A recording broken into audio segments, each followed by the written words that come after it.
Assalamualaikum warahmatullahi wabarakatuh. Gimana kabar kalian, Be? Sehat? Ini kebetulan aku baru istirahat siang. Biasanya di Jepang itu, khususnya yang kerja bidang kaigo ya, itu kalau istirahat siangnya itu 1 jam. Itu kita gunakan untuk isoma. Biasanya istirahat, sholat, makan itu cukup lah. Dan bertepatan di waktu sholat zuhur gitu. Jadi di kesempatan video kali ini, di jam aku istirahat ini, aku mau menyempatkan sedikit berbagi pengalaman sama teman-teman, khususnya menjawab pertanyaan teman-teman yang kayaknya masih penasaran banget gitu, kerja kaigo itu gimana sih gitu. Ya. Karena masih banyak yang ngawang-ngawang, kerjanya sampai batas mana, itu masih banyak pertanyaan masuk gitu. Jadi lewat video ini aku berusaha menjelaskan kayak mana sih kerja kaigo atau caregiver di Jepang, itu kerjanya ngapain aja gitu. Karena banyak teman-teman yang posisinya masih di Indonesia yang bertanya-tanya gitu, kayak mana sih kerja perawat lansia di Jepang itu gitu. Jadi aku di sini mau blak-blakan banget sama kalian, kayak mana kerja perawat lansia di Jepang. Oke, to the point aja. Kita bahas satu-satu dari pagi ya, pagi. Pastinya kita bangunkan pasien, kita bantu bangunkan pasien. Nah, poinnya gini, jadi kita di Jepang ini kan tentu ada lansia yang cowok, ada lansia yang cewek ya. Itu kita nggak membeda-bedakan. Yang cowok menangani yang cowok ya oke, yang cowok menangani yang cewek ya oke, begitu juga sebaliknya. Beda cerita kalau by request. Ada nih tipe lansia cewek, aku nggak mau lah di tayo atau di apa sih bahasa Indonesianya, dibantu sama yang cowok gitu, aku maunya yang cewek aja gitu. Nah kalau pasiennya request gitu, itu di luar jangkauan kita ya, itu by request si pasien. Tapi di saat kondisi sudah tidak mendukung, pokoknya nggak ada pegawai lain kecuali yang cowok, ya mau nggak mau gitu kan, itu bisa dibicarakan gitu. Jadi membangunkan itu kita bangunkan semua. Biasanya kalau pagi kita vital sign itu kita umumnya ngukur pakai tensimeter yang di sini, yang di lengan itu kita ukur tensinya, baru ukur suhu tubuhnya gitu. Bisa di tensi ada sekalian heart rate atau denyut nadinya, itu kita catat, kita kiroku gitu.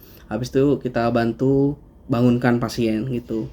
Kita bawa pasien itu morning care, kita sisiri rambutnya, perlu kadang-kadang ada pasien minta kumur-kumur, kita bersihkan gini beleknya gitu kan, kita bersihkan, kita lap pakai anduk hangat gitu-gitulah pokoknya intinya. Itu dari segi bangunkan. Baru to the point ke bantu makan. Nah, bantu makan ini kalau pasiennya bisa makan sendiri, dia makan sendiri. Kalau pasiennya butuh kita bantu makan atau sokuji kaijo namanya, itu kita bantu sokuji kaijo gitu, kita bantu makan. Nah, jenis-jenis makanannya itu ada 4 atau 5 gitu kalau nggak salah. Pertama makanan biasa, nasi biasa ya, lauknya biasa, nggak dipotong-potong. Baru ada yang namanya kalau nggak salah kizami, baru ada naka kizami, ada mixer gitu, ada yang kayak bubur gitu, bahkan ada yang bener-bener di bawahnya bubur lagi gitu, itu bubur di blender gitu. Jadi pasiennya cuma nelen aja gitu, ngunyah pun hanya formalitas gitu. Nah, di saat kita membantu pasien makan ini ada berbagai jenis karakter pasien gitu. Ada yang dikasih makannya enak, makan telan, ada yang kadang-kadang tersedak, makanya dibantu dikasih toromi. Toromi itu dia kayak bubuk gitu, kalau kita taruh di makanannya itu dia agak lebih jadi kayak jelly gitu, kayak lendir-lendir gitulah pokoknya. Jadi biar gampang ditelan, nggak tersedak gitu. Kita bantu makan sampai selesai segala macam. Baru nanti makannya sama minumnya kita kiroku berapa makannya gitu kan. Contohnya nasi itu susoku kalau nggak salah. Nasi sama lauk-lauk itu dibagi 2. Pokoknya nasinya dimakan semua berarti fukushoku itu kayak lauk-lauknya berapa semua, kalau dihitung-hitung cuma 8, berarti 10/8 gitu-gitulah kurang lebih. Nanti kalian dikasih tahu itu, diajari di tempat kerja kalian masing-masing. Rata-rata kayak gitu. Ini kebetulan aku menjelaskan di tempat kerjaku yang unit ya gitu. Baru Kita to the point, ke poin selanjutnya. Biar videonya nggak kepanjangan ya, inti-intinya aja langsung belak-belakan aku bilang. Nah, ini poin yang paling buat teman-teman tuh penasaran. Pernah dengar yang namanya perawat lansia itu salah satu kerjanya adalah toileting atau bantu toilet. Sampai sebatas mana kita membantu toilet? Ya kalau kata kasarnya itu ya sampai menceboin gitu loh teman-teman. Banyak teman-teman yang kayak ih, ya kita memang itu inti kerjanya gitu loh. Contoh, pasien yang bisa ke toilet sendiri silahkan ke toilet sendiri. Kita cuma kasih tahu, menganai atau mengasih tahu dia toiletnya di sana ya gitu. Nanti dia gerak sendiri, kita memori aja. Memori itu kayak kita awasin. Takut dia kepleset atau kesandung gitulah. Kalau yang pasien butuh dibantu toilet, kita bawa ke toilet. Kita berdiri kan, kita dudukkan ke toilet gitu. Nah, kalau BAB-nya keluar, ya itu tugas kita mencebokin. Kalau pasiennya nggak bisa cebok sendiri, kalau dia bisa cebok sendiri, dia cebok sendiri. Kalau nggak bisa ya kita.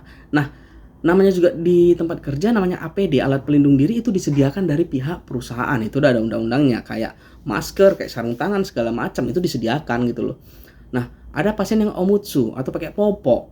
Pakai popok itu ya, mohon maaf ya, aku belak-belakan sama berdasarkan pengalamanku, yang kotorannya sampai ke punggung, apalagi yang dia maaf katanya bahasa kasarnya itu mencret, sampai mencret gitu ya, sampai kotorannya kemana-mana, sampai kena baju, sampai kena spray dia gitu ya. Itu udah biasa, memang itu kerjaan kaigo gitu loh ya. Itu kita bersihkan semua, kita ganti bajunya. Bahkan aku ada pasien dia BAB, dia penasaran ada apa gitu di popoknya, kok kayaknya penuh, kok padat gitu ya kan. Dia penasaran ada apa gerangan di selangkanganku gitu. Jadi digrogo sama dia, oh ternyata oh ya udahlah nanti tunggu petugasnya datang aja lah gitu kata dia kan.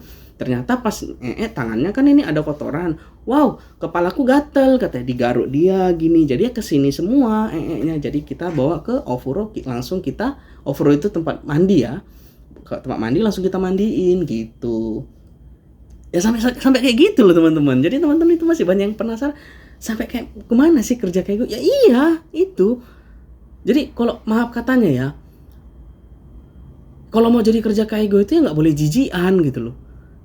Makanya kenapa program EPA, Economic Partner Agreement itu khusus program EPA itu program G2G, Government to Government, yang diambil itu lulusan perawat gitu, D3 perawat atau S1 perawat, karena beranggapan bahwasanya memang bidangnya udah itu dan udah nggak biasa jijik gitu loh.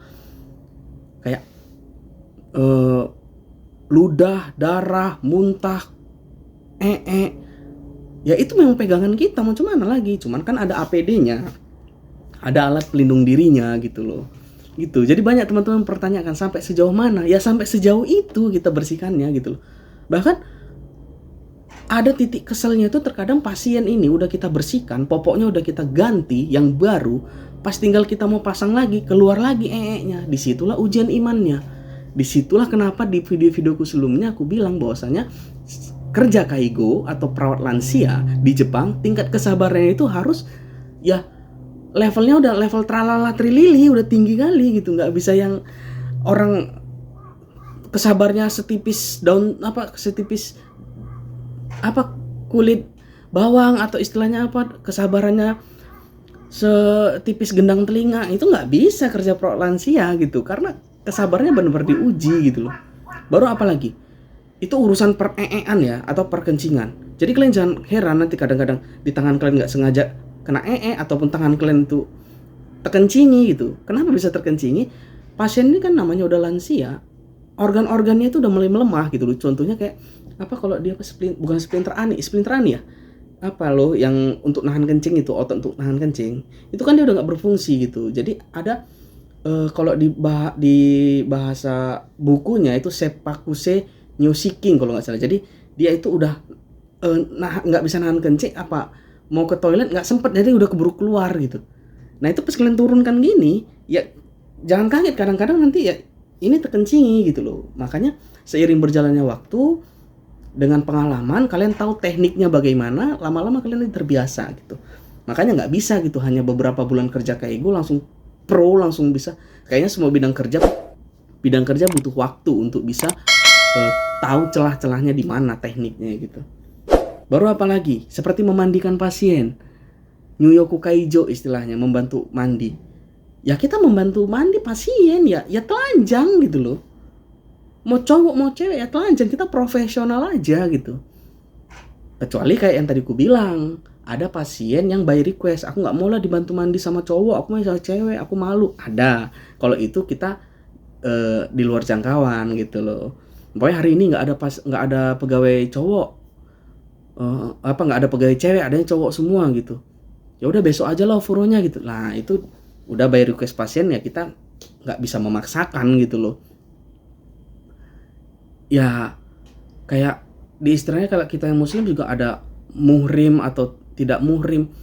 Aku sampai saat ini ya mungkin Senpai Tachi bisa bantu jelasin di kolom komentar kalau kita bidangnya apa dalam kawasan bekerja begini, ya profesional aja sih kalau aku gitu. Mau yang cewek aku mandikan, yang cowok aku mandikan, ya aku nganggapnya itu sebagai pengguna fasilitas gitu atau pasien gitu. Profesional aja. Bagaimana dengan kalau umpamanya di rumah sakit pula gitu kan, mungkin salah satu tekniknya biar nggak bersentuhan langsung dengan kulitnya, kita pakai sarung tangan gitu sih. Itu ya pintar-pintar kita lah gitu. Cuman ya memang kerja kayak gue seperti itu loh teman-teman. Makanya teman-teman kalau di video kali ini aku jelaskan secara belak-belakan kayak mana kerjanya, supaya teman-teman itu jangan langsung berpikir yang penting berangkat ke Jepang, kerja kaigo nggak masalah. Karena zaman sekarang kondisinya Jepang sangat membutuhkan tenaga kaigo. Bahkan sampai aku dengar dari temanku yang orang LPK, katanya saking butuhnya tenaga kaigo, nggak apa-apa, kita rekrut aja dulu, nanti SSW-nya bisa nyusul kayak gitu-gitu. Ya model-model gitu. Jadi kayak ujiannya dipermudah, seleksinya dipermudah biar bisa tambah tenaga gitu. Memang iya gitu loh. Bisa kayak mungkin ada beberapa yang bisa seperti itu, cuman ya kembali lagi teman-teman jangan mentang-mentang yang penting cepat ke Jepang udah kerja kaigo. Kalau batin kalian nggak cocok, takutnya nanti malah pressure, tekanan ke kalian gitu loh. Karena kerja kaigo itu nggak seindah yang kalian bayangkan gitu loh. Ada sisi-sisi indahnya kalau kita umpamanya rasa saling percaya kita sama pasien, kita udah dia kenal kita kenal dia, kita ngobrol enak kayak gitu-gitu. Itu salah satu sisi positif dari kerja kaigo. Kita dianggap keluarga sama dia. Kalau kita nggak masuk dicariin kayak gitu-gitu. Itu salah satu sisi enaknya kaigo. Kita bisa bercanda kayak gitu sama pasien. Cuman itu butuh waktu gitu ya teman-teman ya. Jadi intinya sekali lagi mau menjelaskan sama teman-teman yang mungkin ada niatan mau kerja kaigo, ya melalui video ini kalian kurang lebih bisa dapat lah gambarannya kayak mana kerja kaigo. Dari semua yang kujelaskan di video ini, kira-kira kalian siap nggak menghadapi itu?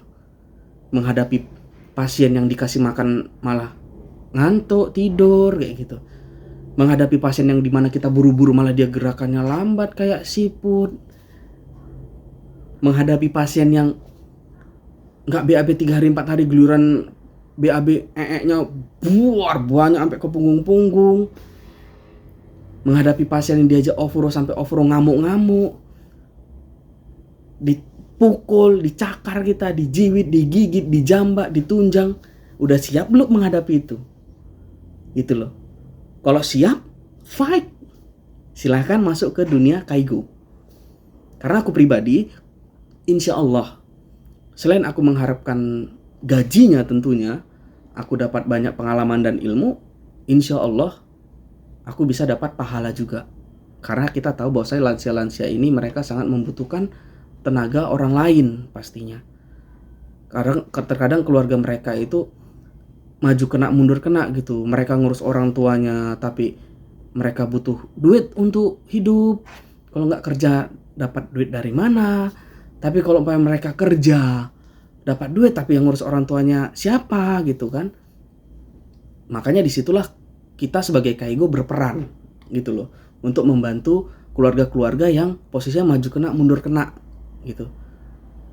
Dia kerja, orang tuanya nggak ada yang ngurus, tapi kalau dia ngurus orang tua dia nggak bisa kerja, sedangkan dia butuh duit. Nah itu kan banyak kejadian kayak gitu. Makanya disitulah adanya peran kaigo gitu, membantu memberikan jalan tengah atau solusi gitu. Makanya di Jepang ada istilahnya kaigo hokeng atau namanya asuransi masa tua. Itu bayarnya setiap bulan kalau nggak salah ya potongannya. itu dari umur 40 tahun. Jadi di masa tua nanti pakai uang itu, gitu loh teman-teman. Kurang lebih itu yang aku sampaikan. Semoga sedikit menjawab rasa penasaran teman-teman semua tentang kayak mana sih kerja Kaigo. Ya kurang lebih kayak gitu loh. Jadi kalau teman-teman kira-kira ada yang mau ditanyakan lagi, silahkan tulis pertanyaan kalian di kolom komentar. Insya Allah kalau aku ada waktu, aku akan jawab semampuku dan sepengetahuanku. Ingat,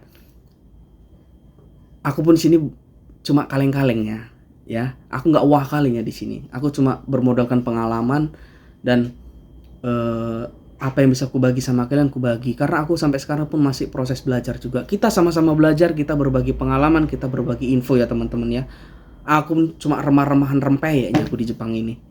Ya, cuman kali aja videoku ini bisa membantu teman-teman, mengasih informasi, memberikan gambaran sama teman-teman kayak mana sih kerja Kaigo.